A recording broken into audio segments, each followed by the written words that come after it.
Office থেকে যাওয়ার পথে দেখলাম ঝাউতলা সমুদ্র সৈকতের পাশে প্রচুর পর্যটক এসেছে। কেউ আবার বিচের পাশে বাইক চালাচ্ছে, কেউ আবার বিচের ভিতরে এরকম ডুবোডুবি করছে।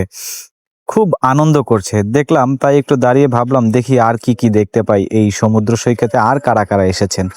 এরপরে দেখলাম আবার এরা আবার এখানে খুব সুন্দর করে ভিডিও করছেন।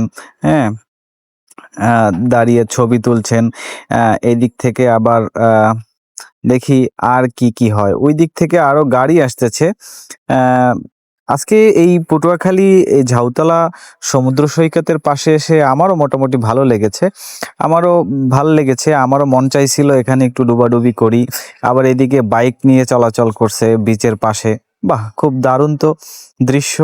হ্যাঁ, এইদিকে তারা একটু ছবি তুলবে, তাও তুলতে পারছিল না, এত পরিমাণ পর্যটক এসেছে আজকে এখানে, যা বলার বাইরে।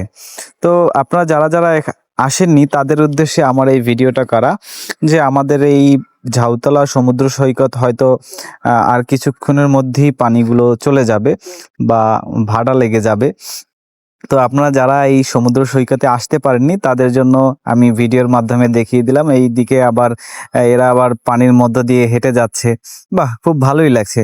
তাহলে চলুন এবার আমি একটু এই সৈকতে গাড়ি চালিয়ে দেখি আমার কেমন লাগে। না, খুব দারুণ লাগছে, ভালোই লাগতেছে। তো আপনারা যারা আসতে পারেননি, তো জানি না আপনারা আসলে এই সৈকতের পানি ততক্ষণ থাকবে কিনা। তো আপনাদের আসার আমন্ত্রণ রইল। দেখে যাবেন, ঘুরে যাবেন আমাদের এই ঝাউতলা সমুদ্র সৈকত। ধন্যবাদ।